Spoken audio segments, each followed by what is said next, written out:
Welcome to the Great Detectives of Old Time Radio. From Boise, Idaho, this is your host, Adam Graham. If you have a comment, email it to me, box13@greatdetectives.net. Follow us on Twitter at Radio Detectives and become one of our friends on Facebook, facebook.com/Radio Detectives.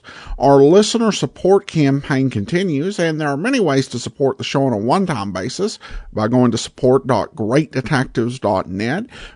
You can send a donation through the Zelle app to box13@greatdetectives.net, or use the P.O. Box, Adam Graham, P.O. Box 15913, Boise, Idaho 83715. That's P.O. Box 15913, Boise, Idaho 83715. You can also become one of our ongoing Patreon supporters at patreon.greatdetectives.net. And I want to welcome Donald as our latest supporter at the rookie level of $2 or more per month. And you can go to patreon.greatdetectives.net to sign up. All right, well, now it's time for us to get into a Bob Reddick episode of yours truly, Johnny Dollar. Reddick was the shortest-lived of the Johnny Dollar actors, holding the lead role from December of 1961 to June of 1962. Today we're going to bring you his first broadcast. The original air date is December 4th, 1961, and this one is The Earned Income Matter. Johnny Dollar. Toby Tetrick, Johnny, over here at Northeast Indemnity. Well, good for you, Toby. Now, what's that supposed to mean? Just that I always have liked the nice big fees that company of yours hands out on cases. Just happens that I can use one of them right now. I've been running a little short. And I don't get excited, Johnny. Now, what is it this time? Murder? Arson? Embezzlement? Well, it's... Oh, come on, Toby. What is it? Well, as a matter of fact, it's a robbery. Oh, fine. If I'm lucky, if I latch onto the loot, whatever it is, I'll collect my usual commission and be loaded again.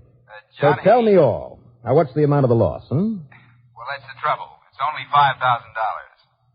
$5,000? Cash. Well, if it's only... Why, you're kidding me, I hope, huh? Nope. Sorry. That's the full amount. Oh, now look, Toby, that doesn't make sense. Robbery never makes sense. Well, how much of a commission can I possibly pick up on a loss of only 5 G's? Johnny... Now, I don't mean to sound money hungry. Oh, of course I really am. But look at it this way. If I tie myself up with this piddling little case, I might have to pass up something really lucrative. Listen, Johnny, it happened right here in Hartford, and it just happened. And from what little I know about the circumstances, it ought to be a lead pipe cinch for you. Oh, sure, they all are. Yeah, but if you're not tied up with anything else at the moment, oh, come on, at least take a cab on over here and talk about it, huh? Okay, Toby, just to keep you happy.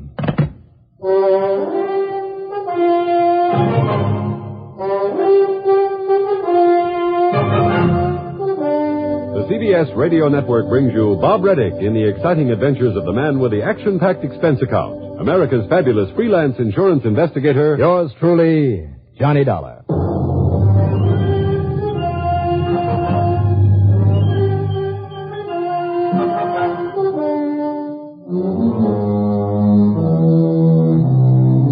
Expense account submitted by Special Investigator Johnny Dollar to Northeast Indemnity Associates, Home Office, Hartford, Connecticut. Following is an account of expenses incurred during my investigation of the Earned Income Matter.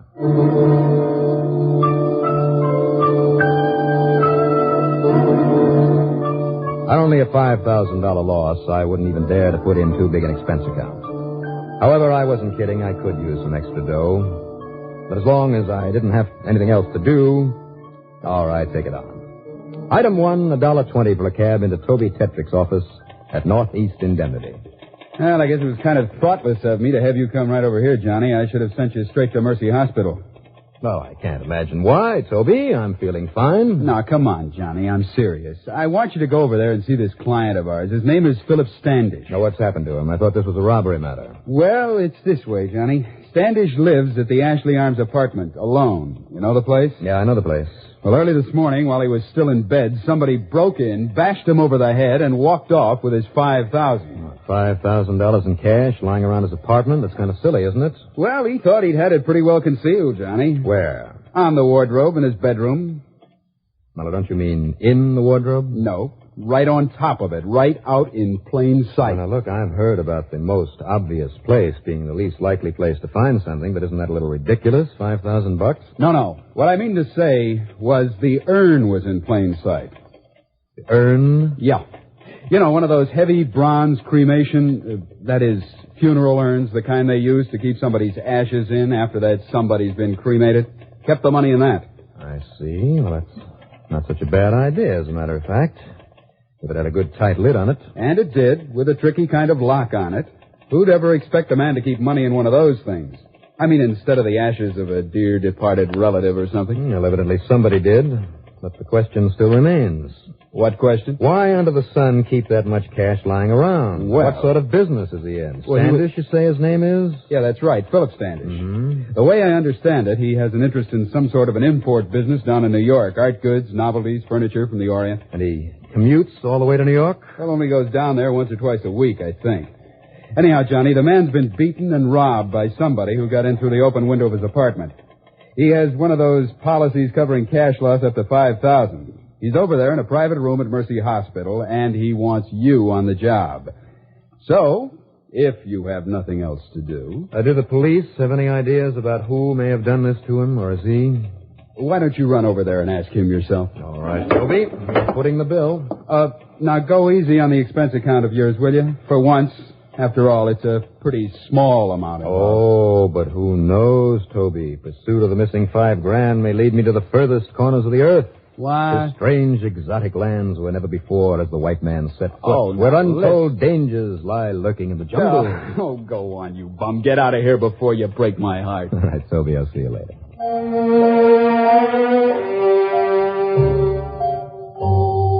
Item 2, 75 cents for a cab to Mercy Hospital. Philip Standish, a rather good-looking man of about 50, had taken a beating, all right. The back of his head was taped up with a heavy bandage. There was a splint on one of his arms. But he was still very much alive. The police?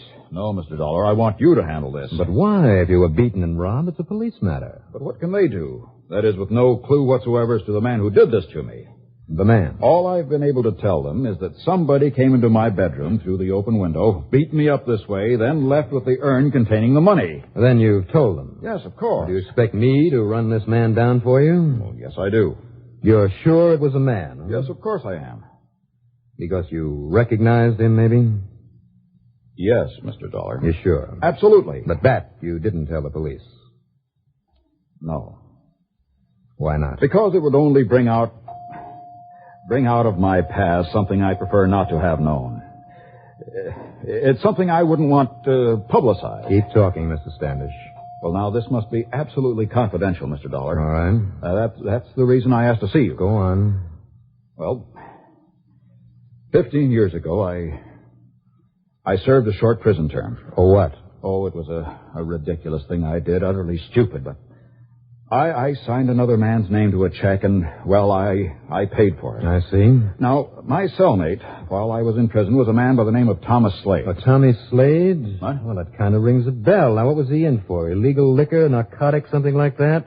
Wasn't he in the headlines sometime or other for shooting a man? Frankly, Mr. Dollar, I don't remember. He was a tough and dangerous sort, though. I see. And I remember that one day in our cell, we talked, among other things, about places to hide the loot from a job. You planned to resume a career in crime after you got out? Oh, good heavens, no. But that's all the people in a place like that talk about. Crime, past and possibly future. Go on. Well, anyhow, it was Slade who suggested this funeral urn.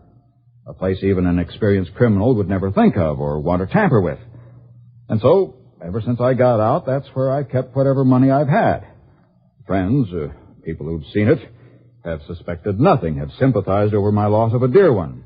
And I've encouraged that illusion. Why not keep your money in a bank? Well, that's silly of me, I know, but ever since the foolish thing I did with that check, well... Suppose you were to accumulate a real sizable sum. Well, to be honest about it, there is considerably more than $5,000 in that urn. Well, the insurance only covers it to $5,000. Right. Now, I must have it back, Mr. Dollar. And if you can get it for me, I'll pay you far more than your insurance company will. Well, now, that's an inducement. Frankly, I thought it would be. What's the matter with him? Well, my head doesn't feel too great. Yeah, you take it easy. Now, you figure that Tommy Slade is the only one likely to know that that's where you kept your money? Oh, I'm sure of it. I'm also sure that, although I've tried to avoid him over the years, he's kept track of my whereabouts. All right, now, how to find him? Well, it shouldn't be too difficult. He lives in Los Angeles, in West Los Angeles, California. Oh? His address is 1308 Pandora Avenue. Now, I know that section of L.A. pretty well, Mr. Standish. You think he'd simply haul that urn back out there? Well, why not? You know that if I were to pursue him or alert the police, it would only give him opportunity to bring up that part of my past that I've tried so hard to live down. Wouldn't he be more likely to simply yank the dough out of the urn and then toss it away? No. In the first place, it will take him some time and skill to find the clever way in which I've locked in the threaded plug in the top of it. Now, even so... And knowing Slade, I'm certain he wouldn't risk giving away the secret of the urn by letting some mechanic or machinist open it up for him. Now, don't forget, Mr. Dollar, that if the police have given this robbery to the papers, anyone seeing the money in that urn would spot him immediately as a thief. You have a point there. What's more, certainly no one would try to steal a thing like that from him. So he has no worries about the safety of the money. I suppose you're right. But somehow, Mr. Dollar, you must find him. Get that urn away from him and bring it back to me. As I said before, I'll make it very much worth your while. Okay, Mr. Standish, I'll see what I can do. Wish me luck.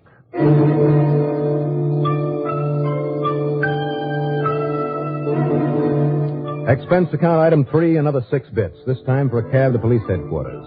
There I asked Sergeant Jimmy Wormser if he could somehow get me a flyer on one Tommy Slade. Oh, what's the matter with this one right here on the top of my desk? It'll do fine. How come, Sergeant? Well, it came in with a little note from the boys out on the West Coast one day last week. What, he's on their wanted list out there? No. The note just said he was headed this way. On account of his record, the boys in L.A. thought we'd like to keep an eye on him while he's here in Hartford. Oh, did he arrive? Yeah, and we kept an eye on him. But all he did was fool around for a couple of days, and he did pay a visit to the Department of Health. Oh, why? Well, something about a permit to carry somebody's remains back to California. Now, what do you know? And would you say this picture is a good likeness? Yeah, perfect. Good. I'm sorry I can't let you have it, Dollar, but I think we better keep it here in our files. I can have a photostat made if you like. No, that won't be necessary. But if you've been keeping tabs on him, where'll I find him? Oh, well, that's a good question. You like train rides? Train rides? Yeah, that's right. Mr. Tommy Slade bought himself a reservation to New York and a berth on the Starlighter Express to Los Angeles just this morning. And then he's already left town. Well, not more than a couple of hours ago. But if you grab a plane down to New York... All right. Thank you very much. Now, wait a minute, Dollar. What's your interest in him? You know something, Sergeant? I'm not absolutely sure. What? Not yet, anyway.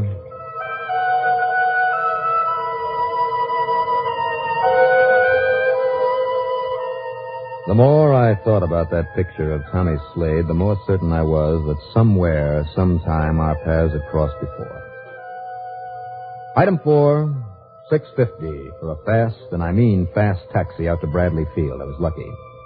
So item 5 is $8 even for a plane to New York that took off almost immediately. Item 6, $5.70 for a cab into the railroad station. And then, item 7, $209.35 train fare. I boarded the Starlight Express only seconds before it began the long journey westward. And after settling down in my roomette, I suddenly realized that I had no proof at all the man I was looking for was even aboard this train. However, a $2 tip to a porter, that's item 8, took care of that. Yes, there was a man by the name of Slade on board, also in a roomette. Just one car in front of mine. All right. Now all I had to do was to make sure it was Tommy Slade. That he looked like the picture I'd seen at police headquarters, and more important, that he had the bronze urn with him. At cocktail time, somewhere out in the middle of Ohio, I joined the mob in the club and observation car, but I saw no sign of anybody who even remotely resembled the man in the picture. But then, as I walked into the dining car... If you don't mind sharing a table with another single gentleman, sir. Not a bit, steward. Fine, I can seat you immediately. This way, please. Take care of table 7, Waldo. Amos, your table's ready for the checks. Do you mind if this other gentleman sits with you, sir? Why should I? Sit down, mister. Make yourself comfortable. Thanks. Here's a menu, sir. Thank you, steward. Now, let's see. My name is Slade, Tom Slade. Well, how are you, Mr. Slade? My name is Harry Walker. Walker, huh? That's right. Going all the way to the coast? Yeah. What about you? Well, at the moment, I'm not sure. Are you making it funny? No, not a bit. I just haven't planned that far ahead. Haven't I seen you somewhere before? Me? Not that I know of. Why? Oh, I just wondered. Now, let's see what's on that menu. Yeah, you do that.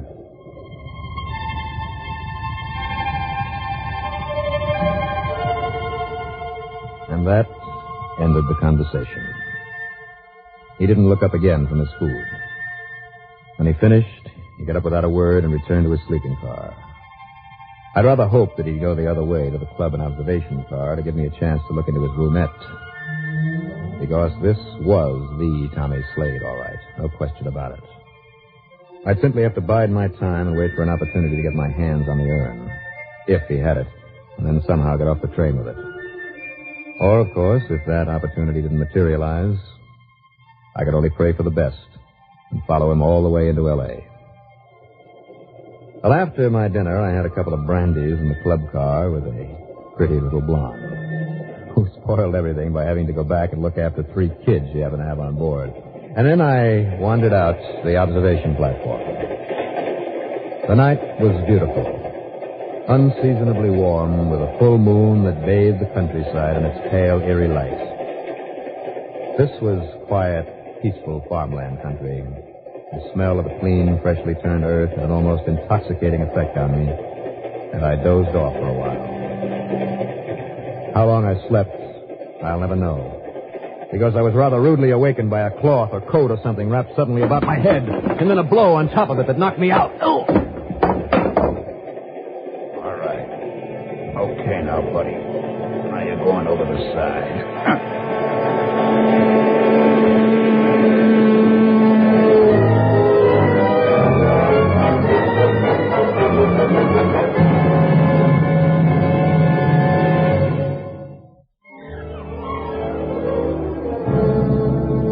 I came to flat on my back in a roomette. A completely unfamiliar but kindly old face looking down at me. Well, now, that's better. Much better. Who are you? I'm Dr. Springer. I think you're going to be all right now. You just relax and rest. There was no great damage done. I know. I'm afraid your head may hurt you for some time. You have a rather nasty bump there. What happened, Doc? I was hoping you'd be able to tell me that. According to the conductor, as he was making his rounds, he stepped out on the observation platform, and he saw a man leaning over you. The man said something about your apparently having fallen from your chair out there. I hate to think of what might have happened to me if that conductor hadn't come along. What'd you do, faint or what? There is a trace of alcohol on your breath. Now, believe me, that had nothing to do with it. Oh. Now, why don't you just lie here until you feel better? And I'll drop by again a little while to make sure you're comfortable. Look, Doctor, does the conductor know who that man was? The man who was leaning over me? Well, I'm afraid he just shouted at the conductor and walked on by him so quickly. Well, I think I know who it was. Thank you, Doctor. How much do I owe you? Not a thing, my boy. Now, you just rest. And I'll drop in on you later. Right.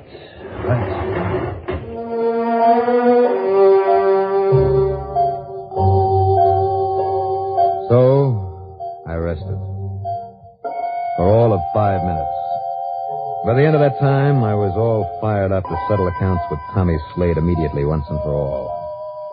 But as I walked forward into the next car full of sleeping passengers, I realized I'd better take it easy, use my head. What there was left of it. And then I saw that the door of Slade's roomette was wide open. Not even the curtains were drawn across it. It was empty. Except there in the corner, the heavy bronze urn. I glanced around to make sure I was alone, and then I slipped in and I looked it over. The tiny crack between the lid and the body of it had been pried at, but it very obviously hadn't been opened. I was about to pick it up and carry it back to my own roomette. I thought you'd try this, Dollar. Oh? Well, I'd ask you in here, Tommy, if there was room for both of us. As it is, if You'll just move aside. All right, drop that urn unless you want a couple of slugs in you. Oh, I see. You have a silencer on that gun. That's right. Well, that's good planning. Now, let's see if I can hear it through this door. I'll kill you. Oh, that slug must have been the armor-piercing kind. Came all the way through that door, narrowly missed me. That one was too close to the lock, but the train was slowing down. Now, listen. If you think it's easy to break through 2 layers of a Pullman car window, well, it isn't. As we're climbing out through the jagged glass loaded with that hunk of bronze, but somehow I made it.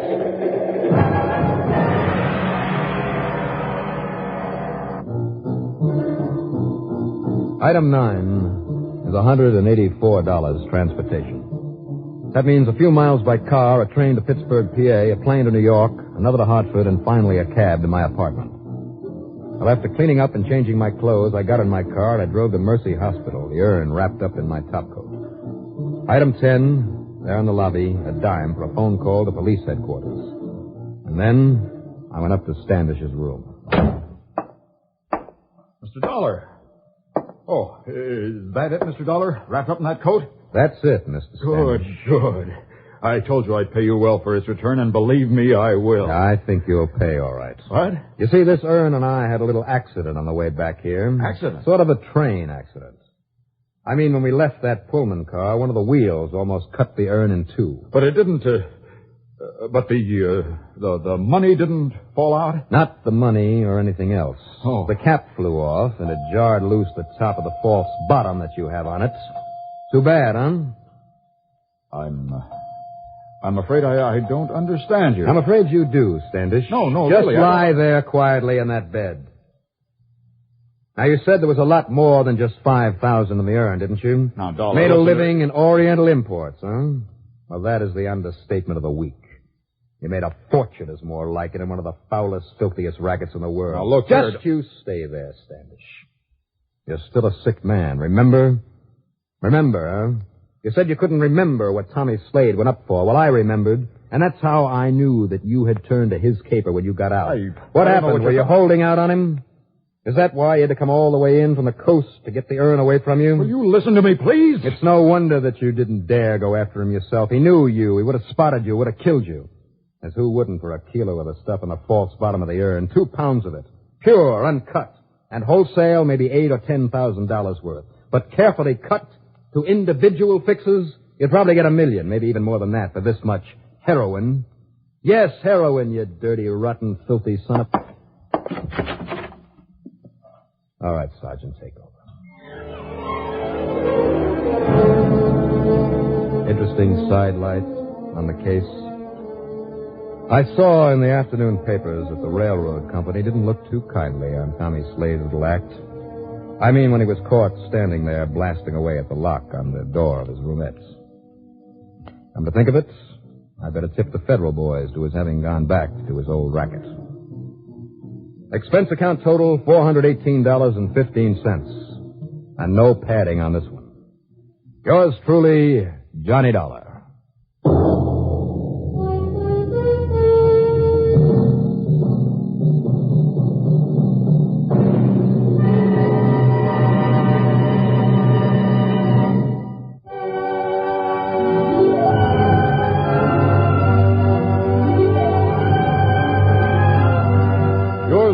Johnny Dollar, starring Bob Reddick, is written by Jack Johnstone, produced and directed by Bruno Zerato Jr., musical supervision by Ethel Huber.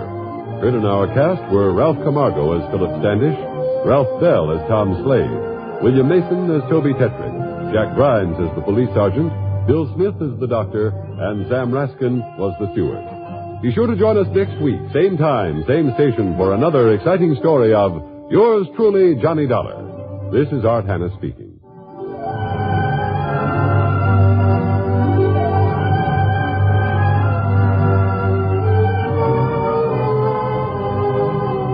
Johnny Dollar has come to you through the worldwide facilities of the United States Armed Forces Radio and Television Service.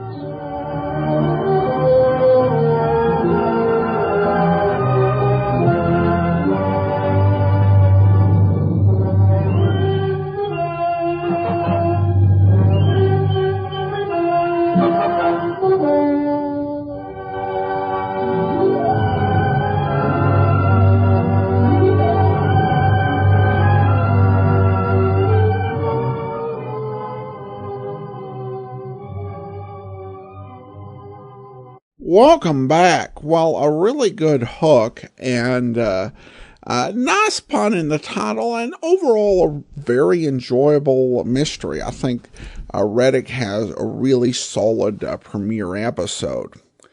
All right, well, now we have more from my conversation with John Abbott, author of the Who is Johnny Dollar matter. Now, the Bob Reddick era is one where he's actually had the shortest time as Johnny Dollar, just from November of 60 over into the summer of 1961. And we actually didn't know a whole lot about the missing episodes, and there's a good number given how short he was on the program. But you had a development, and it's something that's new to the second edition, with some discovery of some scripts. Could you talk a little bit about that? Yes.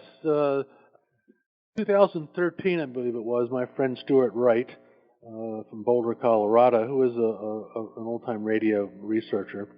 He was at the Thousand Oaks Library, and they had just discovered a collection of scripts from the Pacific Pioneer broadcasters, and he was looking through them, and he just made some quick notes on all the new Johnny Dollar programs that he did not have in his catalog and that I did not know about. And so we talked over a couple of weeks about things, and I just made the determination in 2016, after I had retired, that I'll just make another trip out to California. I spent a couple of days in the library looking at all of these scripts, figuring out where they fit in the canon.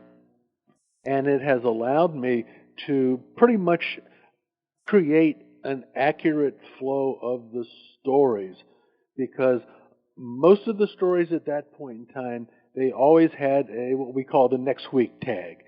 Next week I do this.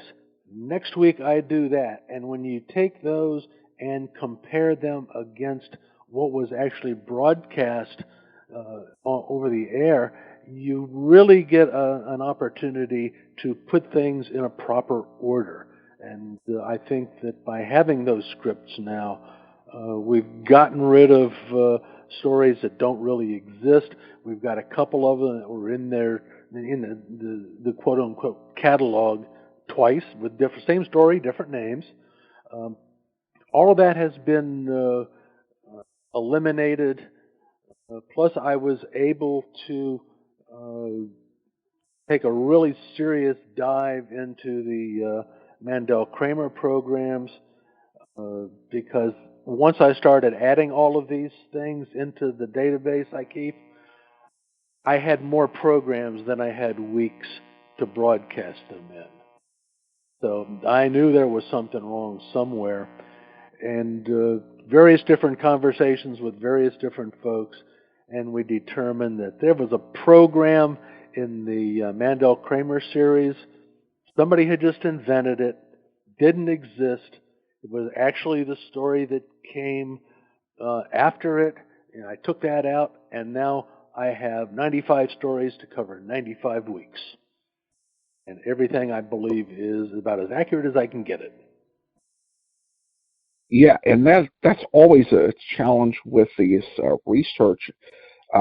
Now, Reddick is, I don't know, I think hardly anyone who would list him as their favorite Johnny Dollar, but he did a good job, and he was actually quite a bit younger than Bob Bailey. He was the age that because you mentioned in the book that Johnny Dollar during the Bailey era stated a few times that he was in his 30s, and Reddick actually was that age. Yes, he came from a very prolific family. His father, Frank Reddick, was the Shadow for a while. Bob did some work on Broadway. He did various different radio programs. He made a couple of movies when he was younger. He just kind of Why he was chosen to be Johnny Dollar, I don't know. A lot of people think he was miscast. I think though he gives a credible performance for the programs that he did. I enjoy listening to him. Of course, I enjoy listening to any Johnny Dollar, but that's beside the point. One thing on the Reddick era, I think probably my standout Reddick program, and this is for personal reasons, is the Yak Mystery Matter. Because actually, when I was, until I was 5, my family lived up there. And I shared it with... Oh, yeah, and I shared it with my mom, and as far as she could tell, everything was just incredibly accurate. And there are times when Jack Johnstone will make up a location, but when he talks about real location, there's a real attention to detail in what he does. And you know why he does that, or why he was able to do that?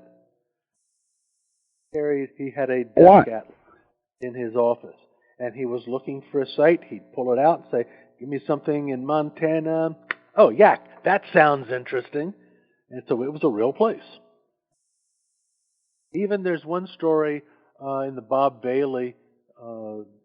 He goes to Ong's Hat in New Jersey. Well, there is an Ong's Hat. And the Pine Barrens of New Jersey is where Jack Johnstone was raised. So he could pull out real names when he needed to.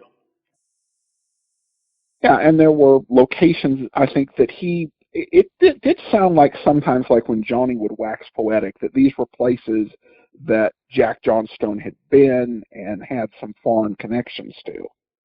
Well, one of his favorite places was the Lake Mojave Resort. There is a Lake Mojave Resort. There was a Buster Favor. There was a Ham Pratt. And Jack Johnstone used to go fishing with them. Wow. And just... Jack Johnstone also invented a type of fishing hook and some other things. I mean, Jack Johnstone would go fishing at the drop of a hat. And he used to go fishing with Robert Taylor and others. So, when you talk about all of these fishing locations, he spoke from experience. As a reminder, you can get Mr. Abbott's book, The Who Is Johnny Dollar Matter, either as a paperback or through the Kindle store, or it's also available with a donation to the Great Detectives of Old Time Radio. More details at support.greatdetectives.net. All right, well, listener comments and feedback now. And Lisa went ahead and gave us a recommendation on Facebook. She writes, Adam Graham presents detective shows with interesting comments and creates a community feeling. It's great to know he has gone through this genre and these shows and presents them in order with lots of background information. Well, thank you so much, Lisa. Appreciate your kind comments. And over on Twitter, Dennis responds to one of my tweets with, Johnny Dollar is the best. Thanks for the tweet. All right, well, that will actually do it for today. A reminder, listener support campaign continues. Go to support.greatdetectives.net. We'll be back next Friday with the continuing Yours Truly Johnny Dollar episodes with Mandel Kramer.